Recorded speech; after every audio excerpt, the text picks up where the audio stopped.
Assalamualaikum warahmatullahi wabarakatuh. Nama saya Amelia Fauzia, NPM 1965201109. Saya dari Fakultas Fisip Prodi Ilmu Pemerintahan. Dari kelas 3B Malang. Jadi saya di video kali ini mau menjawab tugas dari AIK 3.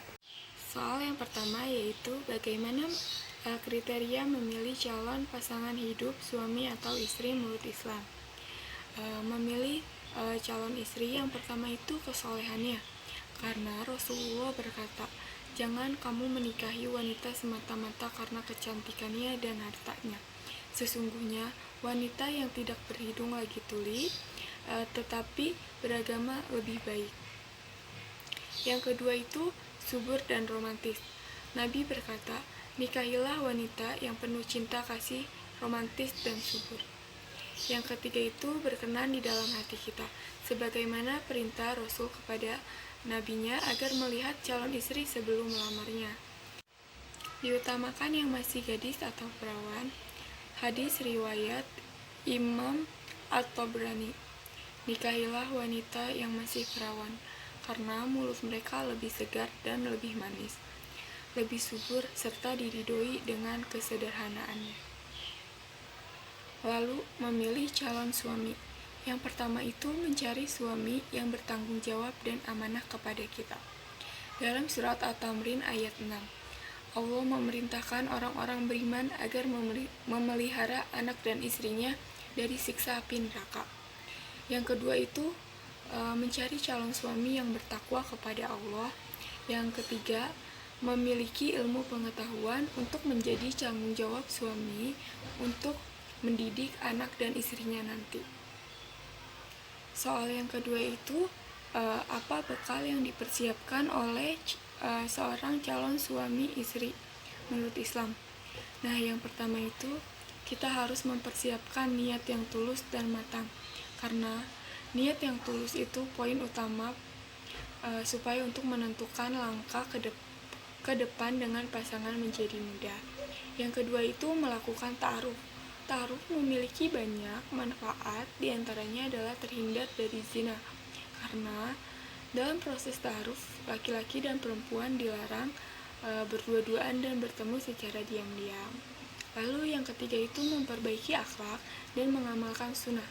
Sebelum menuju jenjang pernikahan, kamu juga wajib untuk memperbaiki akhlak supaya bisa menjadi istri atau suami idaman pasangan.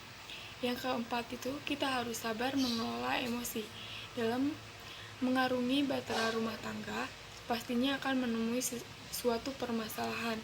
Oleh karena itu, akan sangat bijak jika kita mengelola emosi dan kesabaran dari sekarang. Yang kelima itu kita juga wajib mengikuti konseling pranikah semua calon pasangan sebelum menikah. Hal ini menjadi penting karena saat konseling kita akan mendapatkan bekal yang banyak terkait urusan pernikahan dan rumah tangga nantinya. Soal yang ketiga itu bagaimana cara memelihara kelangsungan rumah tangga menurut Islam. Yang pertama itu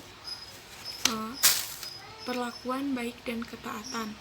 Kewajiban suami terhadap istri dalam Islam yaitu memperlakukan istri dengan baik, bersikap lapang dada serta sabar menghadapi istri sesuai dengan yang dianjurkan dalam syariat Islam, dan juga tahu bagaimana cara membahagiakan istri.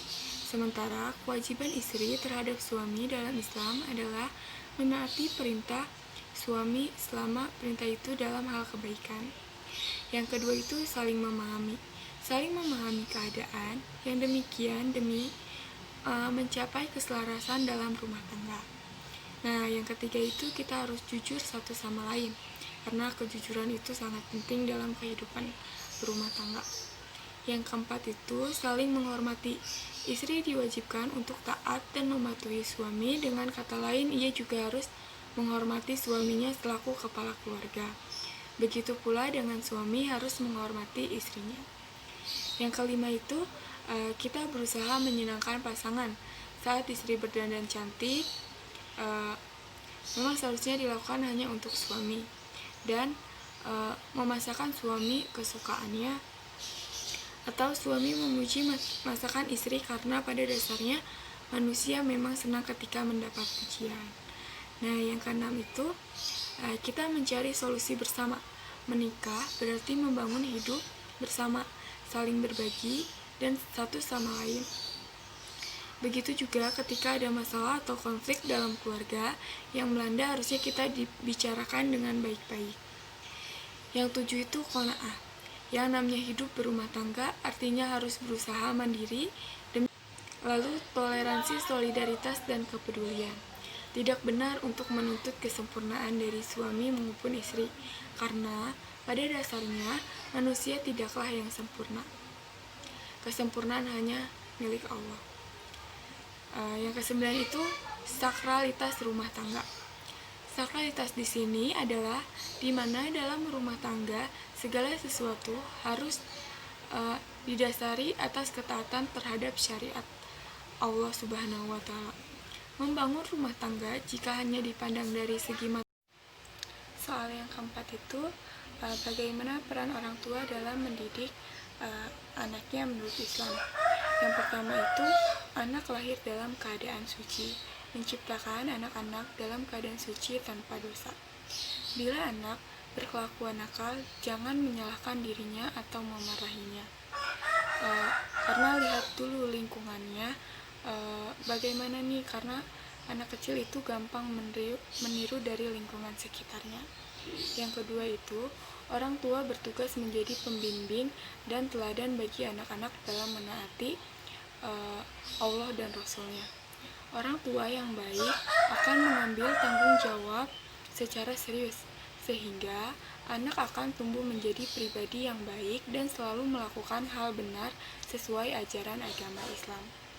Yang ketiga itu mendidik anak dengan kasih sayang.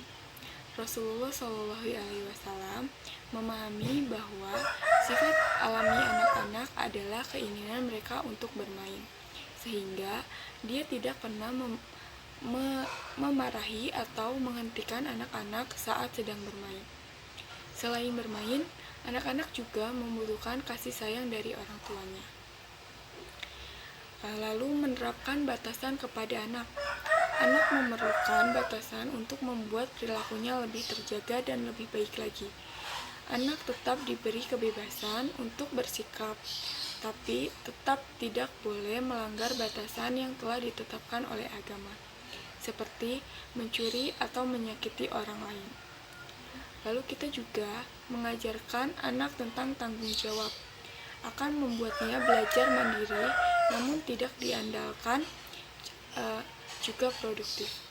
Hal ini akan membuatnya merasa memiliki peran penting dalam keluarga, juga peran dalam masyarakat sekitarnya.